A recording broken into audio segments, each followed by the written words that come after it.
Corée du Nord envoyait des soldats pour aider la Russie dans sa guerre en Ukraine. Choquant, bouleversant, je sais que beaucoup de personnes ne s'y attendaient pas. Certainement, on sait que la Corée est associée à la Russie, mais très peu de personnes pensent que la Corée du Nord aurait le courage ou la niaque d'aller jusqu'en Ukraine pour aller combattre du côté russe. Très intéressant. Accuse la Corée du Nord d'envoyer des militaires, des soldats pour combattre pour la Russie. On va essayer de voir ici très rapidement l'évolution de la guerre russe en Ukraine. Les États-Unis, la Corée du Sud et l'Ukraine ont tous accusé la Corée du Nord d'envoyer les armes à la Russie pour les utiliser dans cette guerre. Évidemment, on se plaint, on dit pourquoi la Corée du Nord envoie des armes pour aller combattre les Ukrainiens. Intéressant, quand même un peu paradoxal, je trouve, je pense, puisque les États-Unis envoient des armes constamment, la Corée du Sud, pas du tout, mais d'autres pays, oui. La Corée du Sud n'oserait pas le faire parce qu'en faisant de la sorte, cela énerverait les Russes. C'est-à-dire Poutine serait très énervé de voir la Corée du Sud envoyer des armes. La meilleure adresse de la ville. Et qu'est-ce que Vladimir Poutine ferait dans ce cas? Il autoriserait ou donnerait des capacités beaucoup plus poussées à la Corée du Nord, chose qui est très dangereuse pour la Corée du Sud.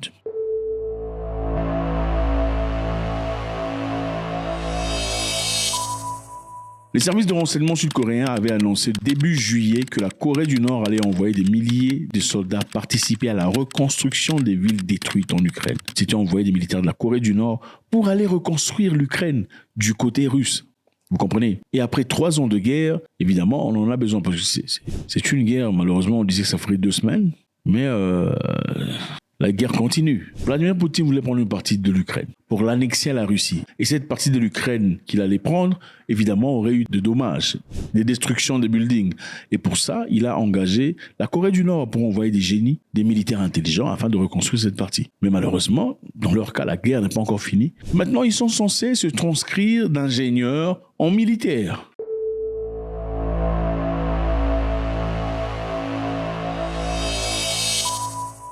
Un responsable du renseignement militaire ukrainien a déclaré que plusieurs milliers de soldats d'infanterie nord-coréens suivaient actuellement une formation en Russie.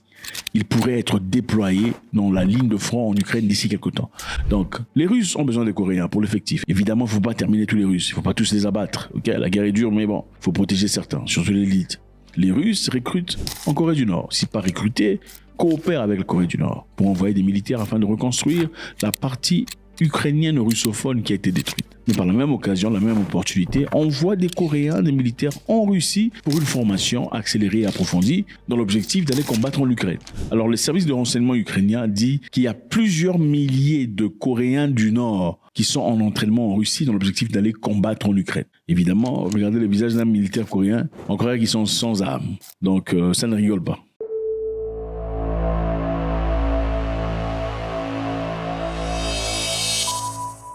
Les officiers nord-coréens sont apparemment déjà sur le terrain, en Ukraine occupée. Bon, ils sont là. Les nord-coréens sont en Ukraine occupés. Les officiers et les militaires. Les officiers sont partis pour observer les forces russes au travail et étudier le champ de bataille pour, bien évidemment, passer le message en nord-coréen à leurs confrères ou à leurs militaires. Ils pourraient aussi aider les Russes à se servir de matériel nord-coréen déjà fourni, comme les missiles et autres choses. La Corée du Nord a fourni des missiles à longue portée à la Russie. Ces missiles ont frappé sur Kiev à plusieurs reprises déjà.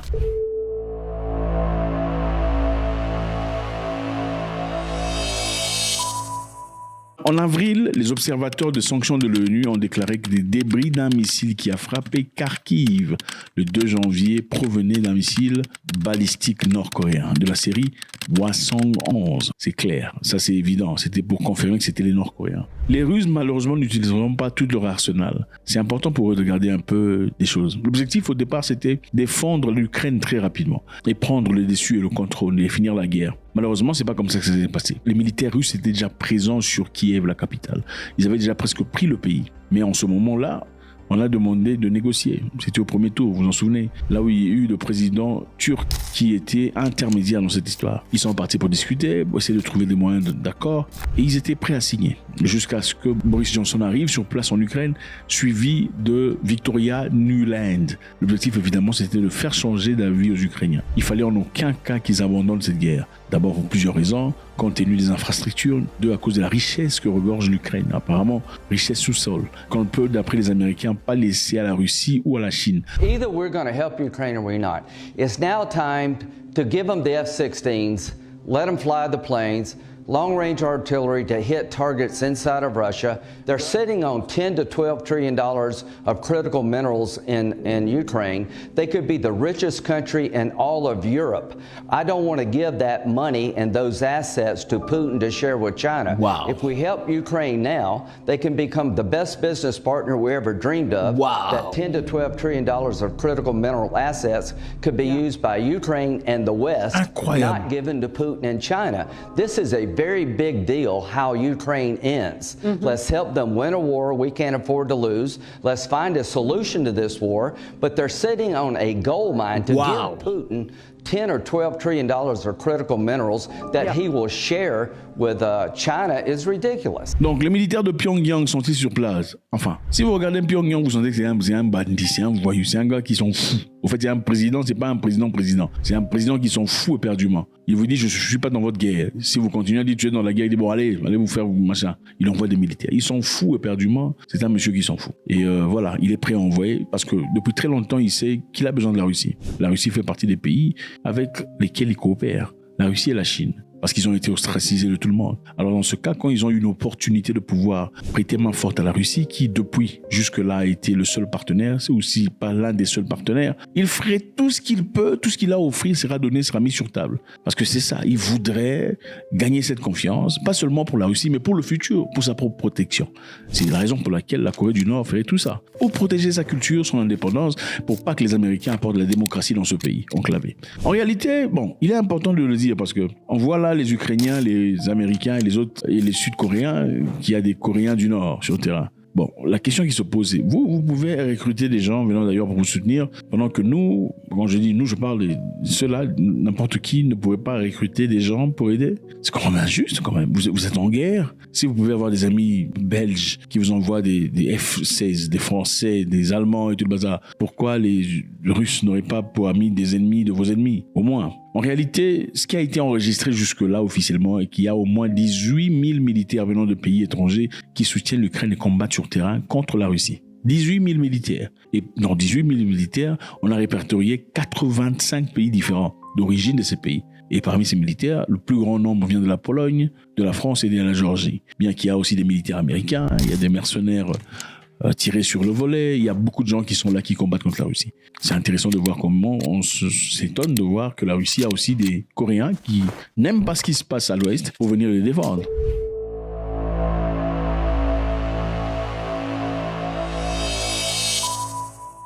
La Russie a lancé une offensive vers la ville qui constitue la plaque tournante routière et ferroviaire essentielle pour approvisionner les avants tenus par Kiev dans la région de l'Est de l'Ukraine. Donc la Russie vient d'attaquer un point très essentiel à l'alimentation ukrainienne sur le plan de guerre. C'est une grande victoire pour les Russes. Le ministère russe de Défense a affirmé que les forces de Moscou avaient réalisé des progrès à des proximités de la ville, comme la prise de Mikhailivka et Tsukurine, qui sont des villages situés au sud-est. Donc, sur le terrain, il est évident, les Ukrainiens bombardent, détruisent, les Russes sont en train de progresser aussi. C'est peut-être pas pesant, mais ils sont en train d'avancer et de prendre village par village. Quelquefois sans combat, parce que les Ukrainiens sont obligés d'abandonner ces postes, faute d'armement.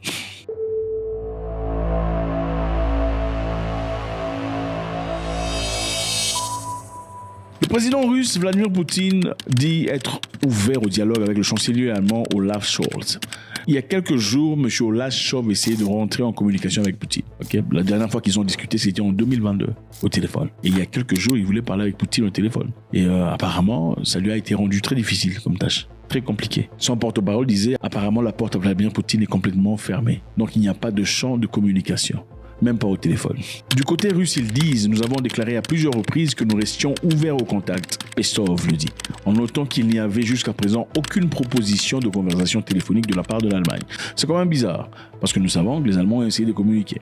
Bon, c'est un peu peut-être le genre bon, « Nous sommes en guerre, tu es en train de souffrir, maintenant on veut communiquer. Hein » Et puis le monsieur Poutine fait semblant « Bon, vous êtes en guerre, vous êtes plusieurs contre moi, vous pensez que vous allez m'intimider. Non, j'ai pas envie de parler avec vous. » Et puis il commence à se plaindre « Oh non, on essaie de communiquer, mais c'est comme s'il ne veut pas. » Alors les Russes disent non, on n'a pas encore jusque-là eu un message ouvert, clair, disant que vous voulez communiquer.